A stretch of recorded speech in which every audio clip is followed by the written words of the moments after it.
Thank you for being here. My name is Daniel Atkinson. I'm the Manager of Public Programs here at the MCA Chicago. I want to welcome you all to the museum today. I want to thank you all for being here and also our funders. There's a full list of whom you can see at the back of your handout there. I'm going to just go through a bit of housekeeping before I pass the mic over to Karen to do a fuller introduction on the day. Let's see. If you're interested in this program, we have another program coming up at the end of the month, which is going to be a screening that is also held in conjunction with our exhibition over there, City in a Garden. City in a Garden is the exhibition that is really the occasion for this program and many others like it. Today's program is LGBTQ plus activism in Chicago, past, present, and future. You can see the exhibition right over there that is referenced here. I recommend that everyone stop in. I think we're going to be done at 4 o'clock. You'll have about an hour if you want to go see the show afterwards. Today's event, though, was made in collaboration and really led, honestly, by the LGBTQ plus Intergenerational Dialogue Project. This collaboration started because we had multiple staff in Intergen, and so I want to thank them too. Bailey Taylor in the audience. Round of applause for Bailey. Thank you. Thank you. But we started work together about a year ago, and we worked together in many different ways, Intergen and MCA. They were a part of our Primetime project, which is a really huge party that we have. We hosted their alumni gathering in September of last year, and then this event is really the culmination of our time together. Today we're documenting parts of the proceedings, so I want to talk about how we're going to be documenting, what we're going to be documenting, and why we're going to be documenting. So there's a few parts to today. There's going to be some video documentation. The video documentation will not be of anyone in the audience. It'll be only folks on stage. We're going to be doing some photographing. If you don't want to be photographed, it's totally okay. There's little pink stickers we ask everyone to put on their name tag, just so that folks know not to photograph you. And then at the end, there's going to be a reflection piece, and there's going to be some audio recording of that. The reason that we're doing this is part of the collaboration between Intergen and MCA was that Intergen was really honest about wanting a space to platform the great work that they're doing, and part of that work involves us documenting that in the best way that we can so that they continue to get funding and do all the kinds of things that they need to do. So that's why we're doing that today. Without further ado, though, I want to give a round of applause to the Intergen folks, especially Adam and Karen, please. And I'm going to invite Karen to the stage now to give remarks about the full day. Thank you. And I think for all of us to know, to talk a little louder, because I was back here, so just talk loud. Hello. Welcome to our community dialogue about LGBTQ activism in Chicago, past, present, and future. We're thrilled you could join us today, and we see familiar faces, and we also see lots of new faces, which is awesome. I'm Karen Morris. I'm one of the founders and facilitators of the LGBTQ Intergenerational Dialogue Project. I wrote a little description, so here you go. Founded in 2019, our project brings together LGBTQ younger and older adults from the greater Chicago area for storytelling, themed dialogues, and collaborative art making.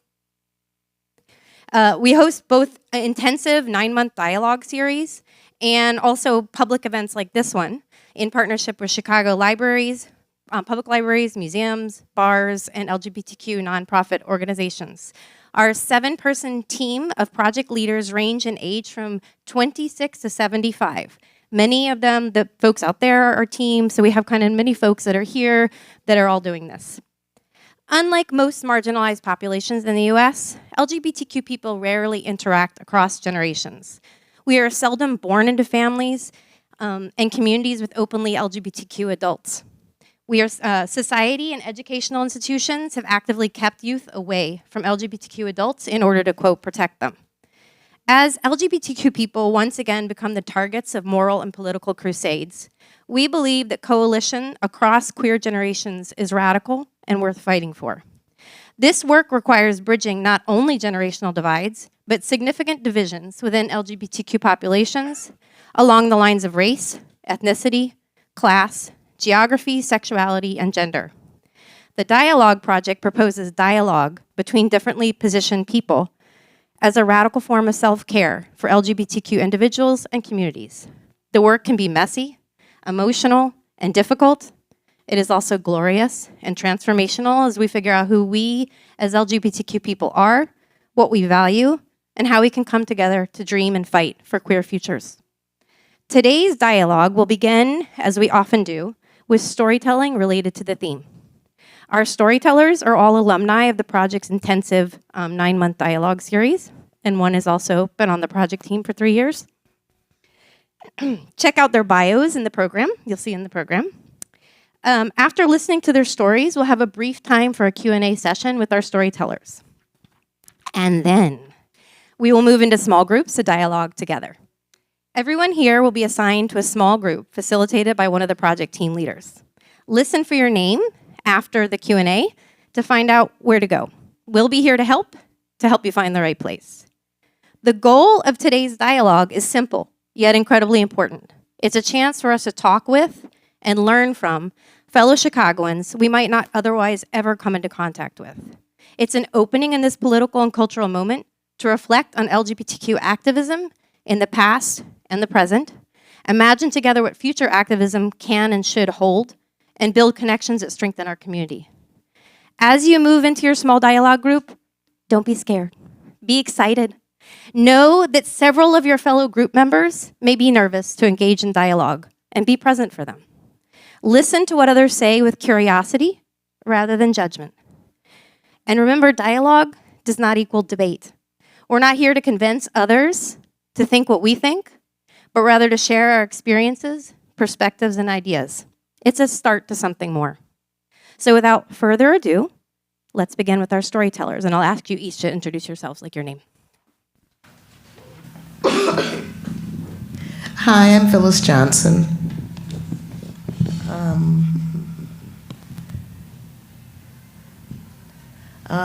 And I'm of the age where I speak digital with an accent, so bear with me. I have felt like the odd girl out for most of my life. I have also felt like a human doing rather than a human being. I have never been very still. I'm a serial volunteer who has been civically active since my teens. I started knocking on doors, campaigning for people who wanted to get elected to office in college before I could vote. I'm prepared to be an ICE observer. I attend demonstrations and marches. I attend local school councils, even though I don't have any kids. I'm your go-to person for voter education. I've been delighted that Target has been unable to meet sales projections recently. If elected officials realize that we can fire them, they would be more responsive.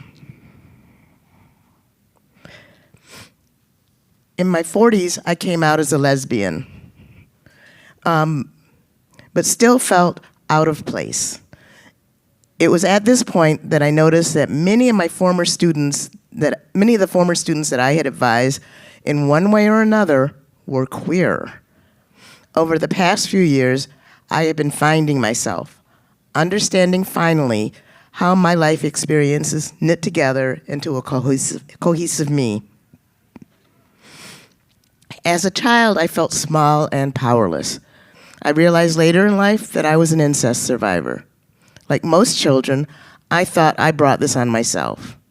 Although I tried and tried, I was unable to stop the abuse. Add to that, I was the only girl in my family, so I led a very sheltered life. Until I was 12, I couldn't go anywhere without a brother or an adult. I was well into my 50s when my parents finally let me have the keys to go drive to the store. By that time, we lived in different states.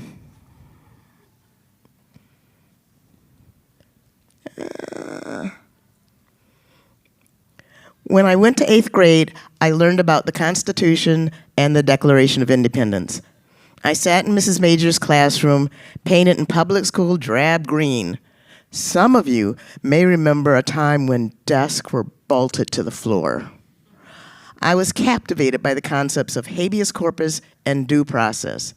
Habeas corpus is Latin, but very straightforward. Literally, it means I have the body. But what it means legally is it provides a constitutional right for us that forces the government to bring a detained person to court and prove they have a legal reason to charge or detain them. As I began high school, I became aware that black folks were not treated as equals. Yes, we were still working on this 250-year-old idea. My high school was 150% of capacity. My school was located in Woodlawn, a black neighborhood. I lived in a diverse middle-class neighborhood a little north of Woodlawn. When schools were overcrowded in the black or poor neighborhoods, they brought in exterior classrooms. When schools were overcrowded in middle-class white neighborhoods, they built a new school. Eventually, 3 blocks from my house, a new school was built. It split the district so that the white and middle-class students went to the new school. I joined a campaign to oust the racist school superintendent. At that time, we believed that policy came from one top dog rather than being guided by a system. At one citywide demonstration, I volunteered to be a marshal.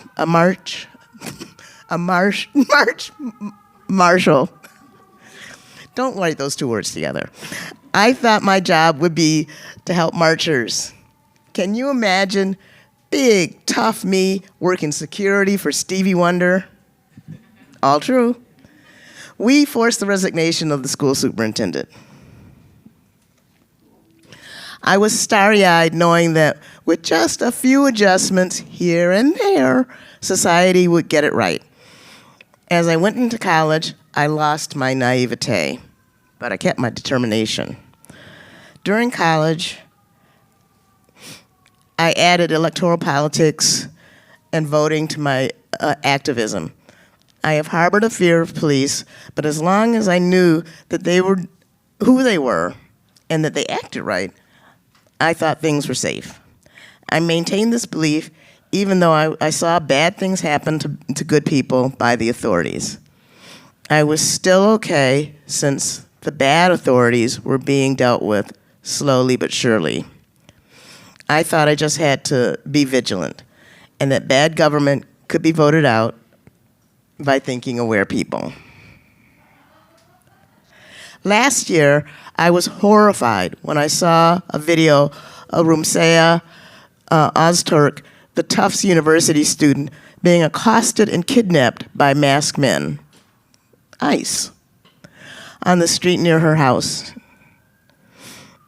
I was scared. I thought I was too old to fight in the streets. Then ICE came to Chi-Town. I still believe in habeas corpus and due process. I believe in that in order for society to work, everyone has a talent they can contribute. I think with collective and personal action, we must work to construct a society where no one is overlooked or marginalized. Bad things happen to good people, but that can be changed. About 6 years ago, I began to participate in the LGBTQ Intergenerational Dialogue Project. This project is proof of the power of activism. Since I've been a participant in the LGBTQ Intergenerational Dialogue Project, I have found words to finally describe me, thanks to all the younger people I've conversed with. I now think of myself as an asexual, woman-centered, non-binary person. I like Affinity Community Services and this project as my safest places. Everybody deserves a safe place to be themselves. This fight continues.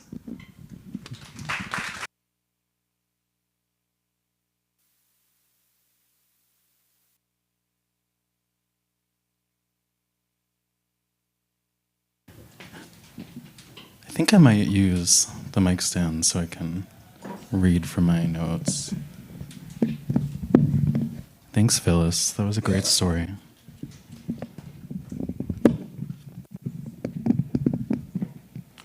How's the view?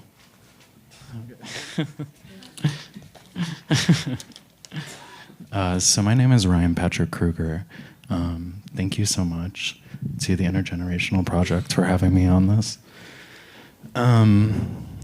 So the other evening I watched the outrage of Danny Sotomayor, and one moment stayed with me in particular. Footage shows Danny being released from a police station at the corner of Addison and Halsted in May of 1989. Danny had recently returned from Washington, D.C., where he had seen the AIDS memorial quilt for the first time. That grief took shape in the streets through one of his earliest demonstrations with ACT UP Chicago, which was the CTA bus demonstration at Clark and Diversey. Danny was arrested alongside many others for the demonstration, and in the film, footage shows Danny exiting the police station at Addison and Halsted, and that's the building that's now the Center on Addison. Today, that building no longer prosecutes LGBTQ people. It offers community and safety to LGBTQ elders, and I spend my Saturdays there volunteering. I walk through those same doors, and it's the same brick walls on the facade of the building that carry memory, the same rooms that once contained punishment, now holding space for laughter, shared meals, and the slow ritual of aging together. And in that shift, you can feel something subtle but radical, not erasure of the past, but its transformation. It's remarkable to sit in a space that once prosecuted gay people and now protects them. The doors Danny walked through did not close behind them, they opened. Chicago's queer history is vast and layered. What I want to share today is a glimpse into a lineage of activism I came to know through artists and mentors. As an art student in Portland, Oregon, I worked with alumni of the School of the Art Institute of Chicago, and I encountered a lineage shaped by the AIDS crisis long before I had words for it. And one of those teachers was an artist named David Eckert. David graduated from SAIC in 1989 and participated in ACT UP Chicago at the height of the epidemic. His life as an artist formed inside loss and survival, and by the time I knew him, he carried that history quietly.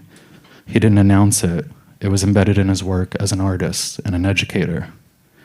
He was a sculptor and performance artist, but what mattered most was how he taught.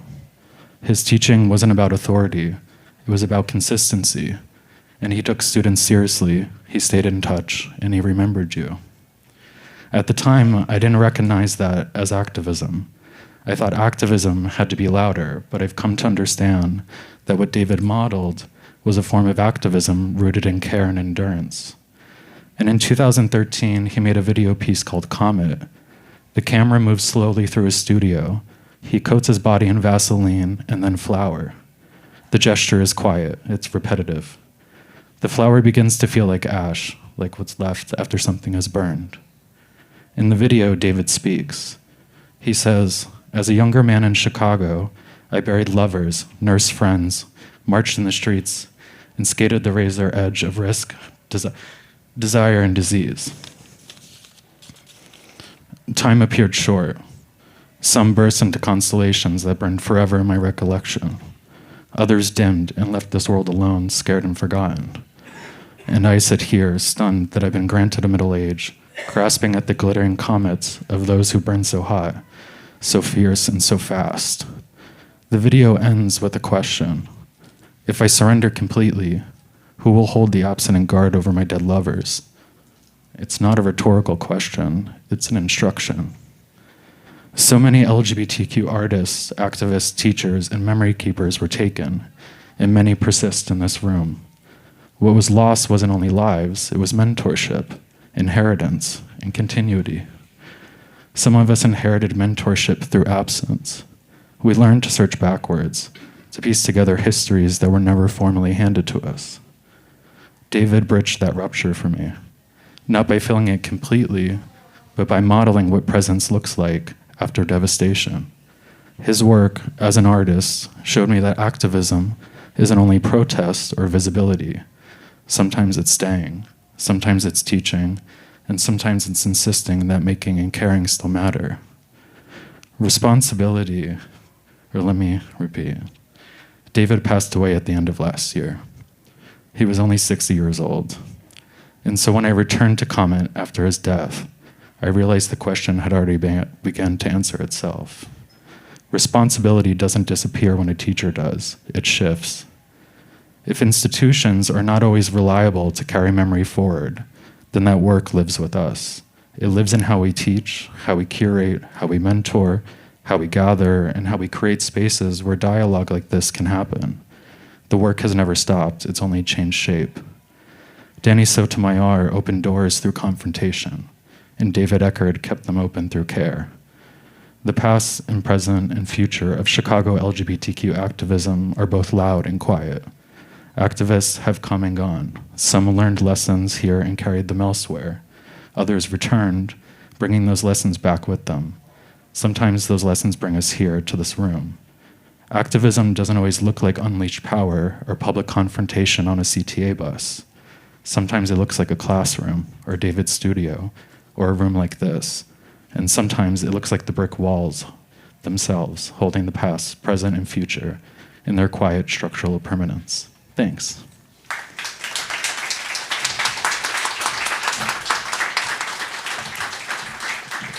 Hi, everyone. It's nice to see familiar faces and new faces. My name is Ankit. I use he, they pronouns, and today my story is about potlucks.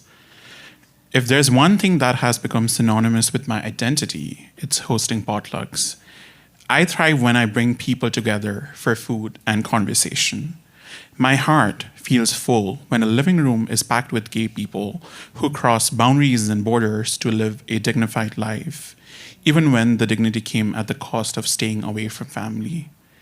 So many things have happened at the potlucks I've organized. I've seen friendships form that lasted long after the leftovers were gone, friendships deeper than Lake Michigan. 3 years ago, I met one of my closest friends in Chicago at a potluck. I know people who met their lovers over shared plates. I know people who found roommates. I even know drag queens who found their successors. But what makes potlucks so important? How do they reflect the past, the present, and maybe even the future of South Asian LGBTQ activism in Chicago? I'm here to tell you that. But before we talk about the present, we have to talk about the past. In 1986, two men did something that no one had done before. Ifti Naseem and Viru Joshi co-founded Sangat, Chicago's first ever LGBT organization for South Asians. Let me tell you, it wasn't a fun time to be gay then. The AIDS epidemic was at its height. Fear shaped public life. So our ancestors, Ifti and Viru, came up with a solution. What could unite brown gay men? What could bring them into the same room, somewhere fearless and little spicy? Was it Bollywood? Maybe. But mostly it was food and our culture of hosting. And when I say hosting, I mean hosting for dinner, not the other kind of hosting. Let's stay focused. So they started organizing potlucks. Every other month, Ifti would host one at his place. An array of Mughlai dishes lined his dining table. One by one, the food would vanish, but not the people. They stayed the whole night, eating, gulping down their sorrows, dancing like divas in small living rooms that held very big feelings. And sometimes the night would end at Big Chicks. Slowly, word spread. If these potlucks became an epicenter for South Asian gay men navigating immigration, family pressure, and loneliness. But not everyone felt comfortable in those spaces, especially South Asian queer women. The anything goes attitude of some men, the misogyny, the transphobia, the unfiltered comments made the potlucks uncomfortable for some women. So a separate alliance was formed in 1995, led by Nina Hamadi, called Khuli Zuban. In Hindi and Urdu, Khuli Zuban means open tongue. And what does a tongue like? Different flavors of food, and yes, other things that aren't PG-13. So Kuli Zuban also organized gatherings, including potlucks. Sometimes they collaborated with Sangat, but mostly they held women-only spaces. Later, when Trikon Chicago, which is Chicago's South Asian queer organization, was formed in 2008, the tradition of potluck continued. And there were practical reasons for it. Restaurants felt too formal. Potlucks felt like home, no waiters, no bills, no pressure to order. And since then, the tradition has continued. Every year, South Asian queer folks in Chicago open their homes. Friendships are made, enemies are forged, communities are formed. Potlucks become places for socializing, networking, and sometimes even soft-launching your new situationship. It might sound strange, right? Why potlucks? Why can't these brown queer folks, why are these brown queer folks still relying on them? Can't we just flock to sidetrack, or can't we just be in the streets? But as Ankit Karki from the House of Potluck, first of her name, the uncut queen of Aldi deals and the brown men, Maharani of Devon Street, breaker of toilet seats, and mother of a small cat named Rosie, I want to tell you this. Potlucks are important to us as pride parades. At our potlucks, yes, we eat. We talk about heated rivalry. Yes, we gossip. But potlucks are also sacred places where brown queerness is celebrated. At one potluck, I encourage everyone to wear a sari. People asked why, and I said, why not? 5 people showed up wearing saris. After the potluck, one person came up to me and said, I've always wanted to wear a sari. I just never had the courage. Thank you for giving me that courage. Those words have stayed with me. They reminded me that sometimes liberation looks like 6 yards of your mom's sari and a living room full of witnesses laughing with you, not at you. For some people, a potluck is just a potluck. But for us, it's political. It's where regional tensions soften over biryani, where history sits quietly in the corner, where the present laughs loudly and dances all night, and where the future is slowly being plated. Yes, potlucks have had their issues. They have often centered gay men, cis and trans women, non-binary folks. Not everyone has always felt equally welcomed. That is something I, as a board member of Trikon, am trying to work on with my fellow members, because a space without our dolls, our non-binary friends, and our lesbian sisters is incomplete and doesn't feel like home. But no one can deny the power of these gatherings. Since Ifti and Viru first opened the doors, potlucks have shaped the past, the present, and even the future of South Asian LGBTQ activism in Chicago. Because sometimes activism doesn't begin with a protest. Sometimes it begins with someone opening their door, placing a pot of biryani on the table and saying, come in, sister, sit down, you belong here. Thank you.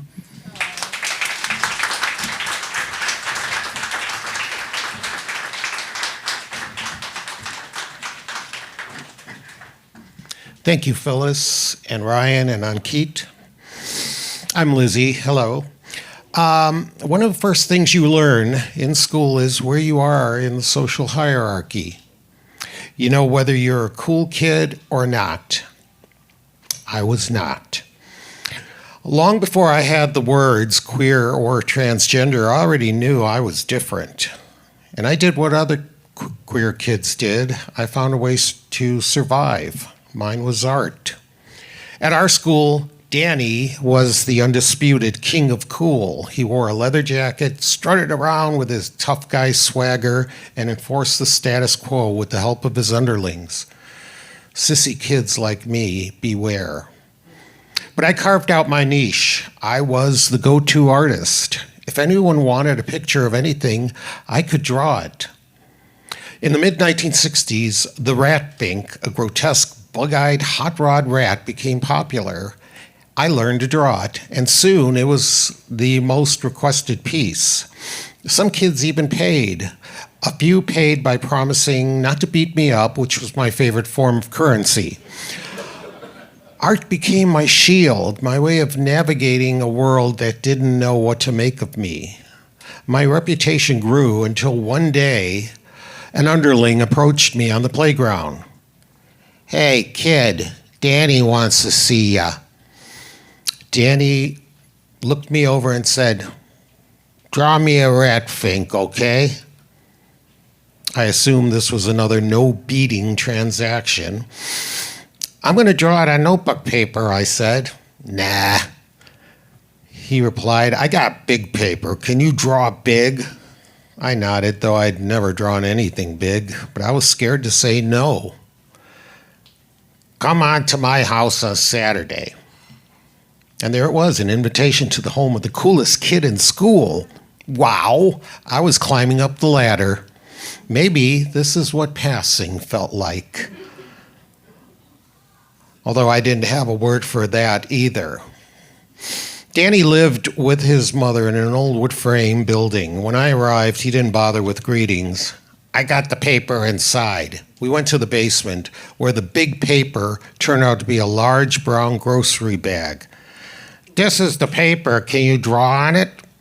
I didn't answer. I sat down and drew 2 large circles. What's that?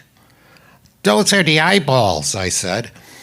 You gonna make the rest of that big? Before I could answer, his mother appeared at the top of the stairs and shouted something in her Eastern European language. Danny shouted back. I kept drawing. Moments later, she hurled a big pot down the stairs, yelling again. Danny ran up after her, and soon the argument escalated. Louder voices, more cookware crashing, and both of them crying. When I heard Danny cry, I realized he was crying like I cried. Whatever was happening in between them, I didn't want to see it. So I slipped out the basement's back door, across the yard, and ran home. I stayed inside all weekend. I was afraid Danny would clobber me for running away. On Monday, I tried to fake being sick, but my German mother wasn't having it. Go to school. You want to be a bum? At school, I scanned the yard, trying to avoid him. As I skirted the fence, he appeared. Hey, come here. I should have run, but there was something in his attitude. No swagger, no threat. Listen, don't tell anybody about what you heard on Saturday. Still frightened, I just nodded and said, okay. I reached into my folder and handed him a rat fink I had drawn for another kid. He looked at it. That's good, thanks. He folded it and slipped it into his pocket. Before walking away, he turned back. Promise you won't tell. I kept my promise. My brief moment as a novice cool kid ended right there. But life went on. I finished school, got a job, and stopped thinking about being cool. I had bigger worries, like the persistent knowledge that I wasn't the person I was meant to be. Looking back, I see my early years had shaped me. I knew how queer kids survived, by reading danger and finding unexpected allies, and by using whatever gifts we had to carve out space for ourselves. Over the years, I met many brilliant queer people who welcomed me without hesitation. They taught me the best way to overcome opponents of progress is to keep moving forward. In that open, accepting environment, I finally became my authentic self. Now, whenever I'm in a gathering of queer people, whether it's 3 or 300, I've come to realize that I am one with the coolest cool kids ever. Thank you.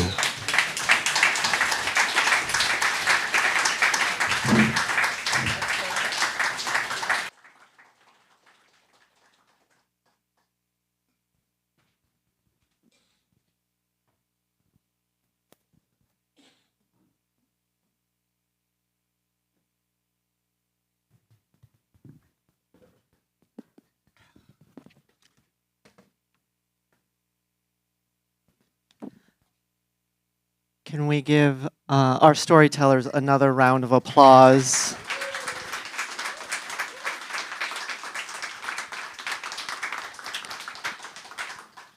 My name's Adam Gredeman. I'm one of the co-founders of the Intergenerational Dialogue Project, and it's an honor to be on the stage with cool kids, because that makes me a cool kid by proximity.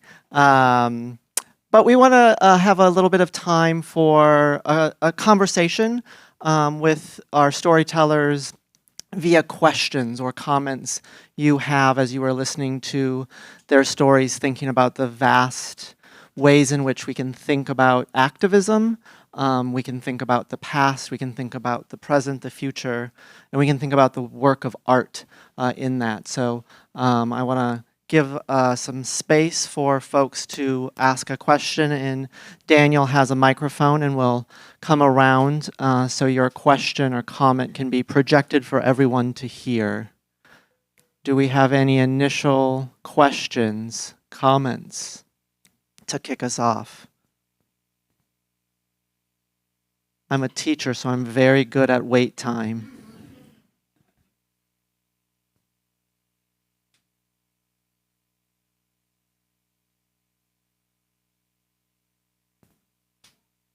Over here, Daniel.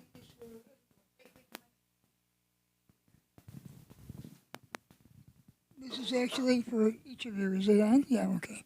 And that is, how did you go about choosing a topic for today? I know some of you have created artwork in the past, or you've done other kinds of things, or you've done public speaking. But looking at today's theme, how did you go about picking today's topic? Anybody want to start? So I just thought about the past, present, and future thing, and really what I'm still continuing to do was the work, in my opinion, of a 20-something person finding themselves. So I thought about it a lot, and that's how I came up.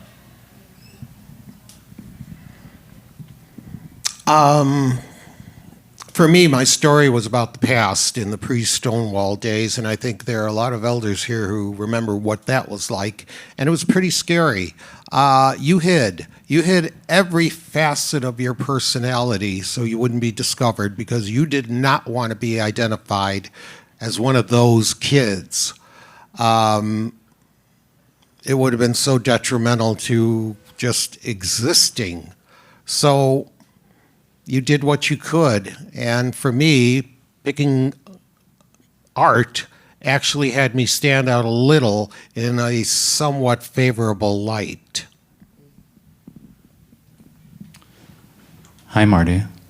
I think for myself, I spent a lot of time with this exhibition that's up here, and when I was viewing this exhibition a couple times around, I kept thinking so much about artists who were not exactly present in the exhibition, and how I had learned so much from those artists about this history that was being displayed to me, and that kind of allowed me to maybe come to a story about how I was taught from some of those artists who are not around anymore, and just ways to kind of bring them back. And yeah, and thanks for bearing with me as I was shaking and telling my story. I really appreciate that. You also incorporated San Homestead in that geographic neighborhood there, and that you are currently working as a volunteer at the center on Addison. So did you pick up on that? Yeah, I think I was writing my story while taking the CTA bus to work every day, and was thinking so much about the activism of ACT UP, and thinking about that CTA bus demonstration. When I went back to watching the outrage of Danny Sotomayor, there's that clip of him and the rest of the activists exiting the center on Addison, which was the police station, and that really influenced me to know that I was also still in those same spaces, and the meaning of those spaces had changed over the years. But yeah, very much so.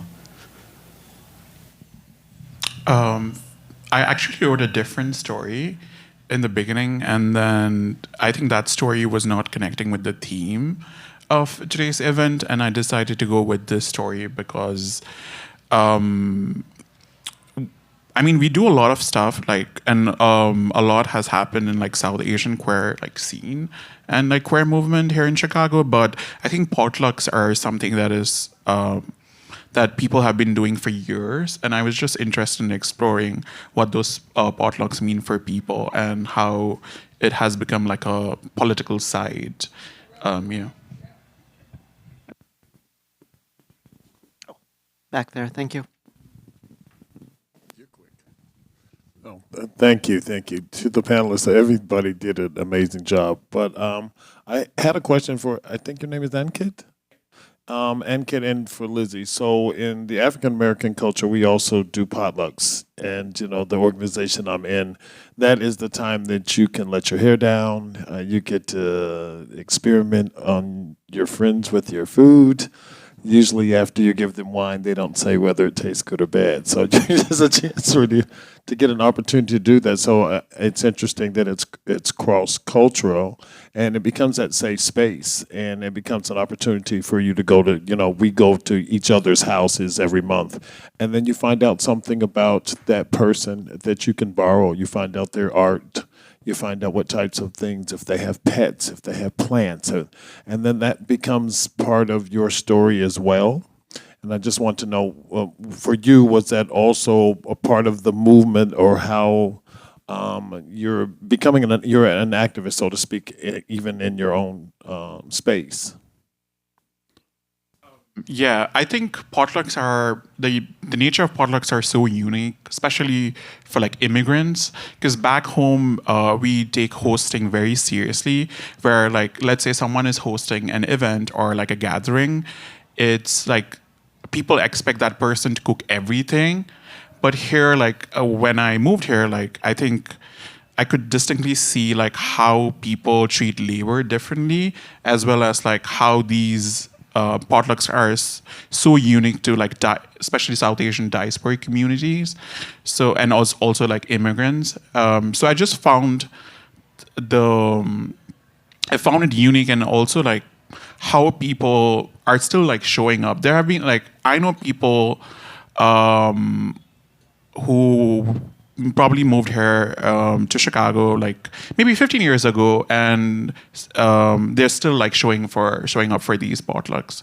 So there's something there, like something that we can't name. So that's why I was like very much interested. And every month, like we organize potlucks, and one of my biggest concerns is like hopefully people will bring enough food, like But yeah, but I keep on doing it. So I just felt like, yeah, let's explore like why these gatherings are so important for us. Thank you. And the second part was for Lizzie.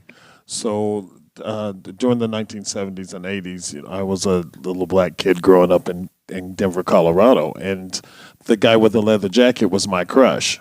So, and also in competition, because the athletes ran and they played football, so I could do track. So I did the minimum amount, but often found that masculine and feminine energy was always they were always attracted to me in some way or another, even though I was their secret, not necessarily their sexual secret, but some of what you said was almost like you were a secret asking to keep a secret. In that story, was that somebody that was a real person? And was there any part two after you not telling the secret? Yeah, you're right. You're probably right about that. I'm sure as there were many kids who were hiding their true selves, some hid by being quiet, like me, and being artists. Some kids hid it by developing a lot of swagger. And the telling point was when he started crying.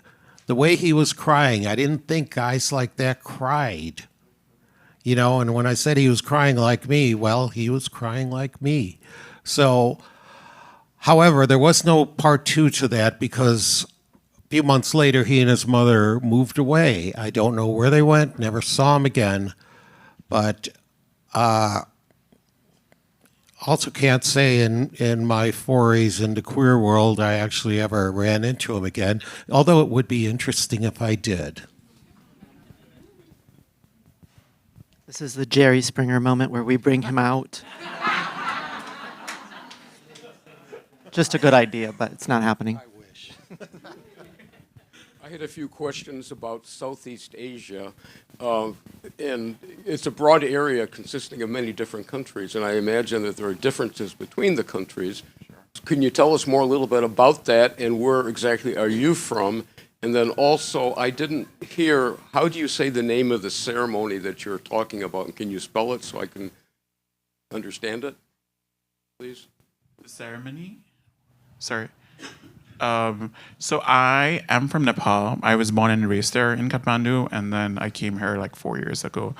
And yeah, I think South Asia people think that we have this monolithic identity and like our culture is monolithic, but our history is very unique and we have this internal like our dynamics is kind of interesting because there are people with like history or where like their ancestors didn't like each other or fought against each other, or like there's also this history of partition that happened in 1940s. So it's definitely a very unique group where there's a lot of like internal dynamics and like group tensions that honestly we don't explore or like don't address. And it's definitely challenging because people have like different belief systems, people have different ideologies, people have different politics. Some of them want our organization to be very political, whereas some don't because there are a lot of immigrants as well. And when you're an immigrant, you do not have a lot of privileges, and you're constantly worrying about your visa status. So. It's a very unique group, so there are a lot of unique challenges to just like lead it and as well as organize a movement within that group.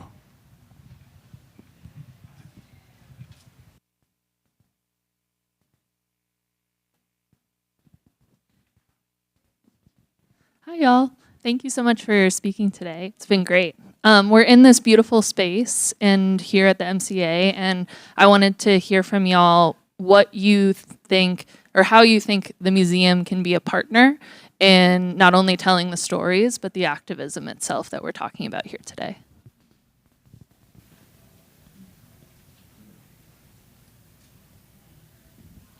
I think any creative space should be welcoming to people like us. It goes without saying, quite many of us have gravitated towards the arts, whether it's writing or visual arts or acting, performing, anything. We're there. Frankly, if you look at the history, quite many innovations in art and music came from queer people. I can only speak of, for example, rock music. Elvis didn't invent it, the Beatles didn't invent it. Even Chuck Berry mentioned that he copied his style from Sister Rosetta Tharpe. So not only was she a woman, she was a black woman who also was queer. So rock and roll came from a black queer woman.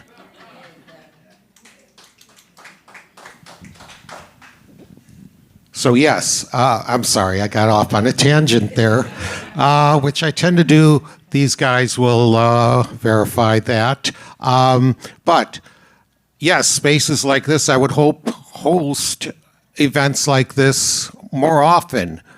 We are a big part of the community. We are a big part of this city.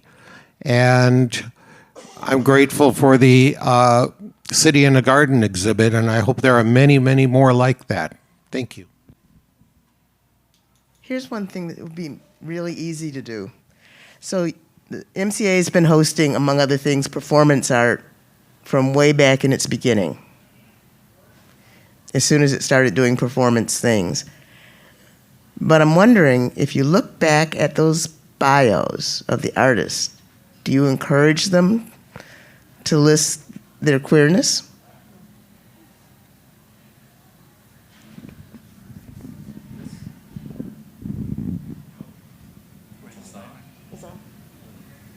Hello? Oh, hello? Okay.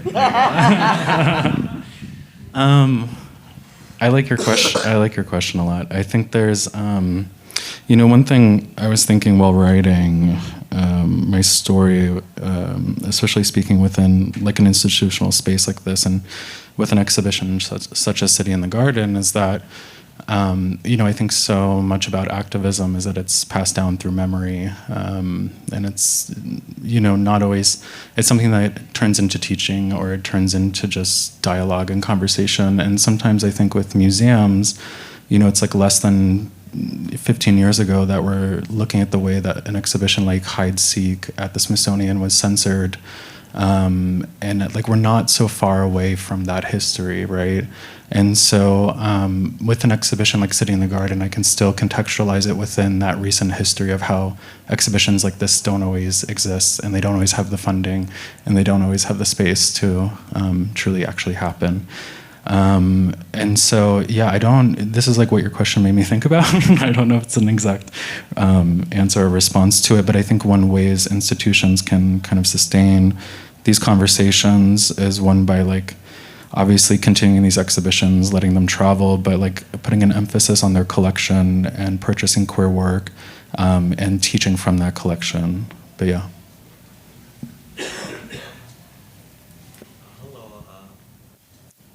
Me? Yeah. I have a quick question. Is that some people use art as an alternative to street actions, which isn't the history of our movement. So I was hoping that people could speak to the real need to connect art in the service of mass action that's going to be coming up because of the type of period we live in. That's about the question, because, for instance, I was at a demonstration the other day talking about the fact that in Kansas City, if you have the wrong driver's license or they don't like your license, you're pretty much illegal. So something dramatic happens like that, and like there's 30-something people downtown. I just think the service could be provided by having this art to mobilize people. So if you could talk about that. Maybe if one or two folks can respond, and then we can transition. Hello. Okay. Right now, I'm working on a project with Bailey Taylor, who happens to be in the audience. Bailey. And what it is it is a take, and please correct me if I'm wrong, a take on the American flag, and a group of about 20 or so queer people are working on this. I'm one of them. I will have a small contribution, as everyone else will, but this will be one example of activism with art, and everybody working on this project is an artist. So I think the results will be amazing.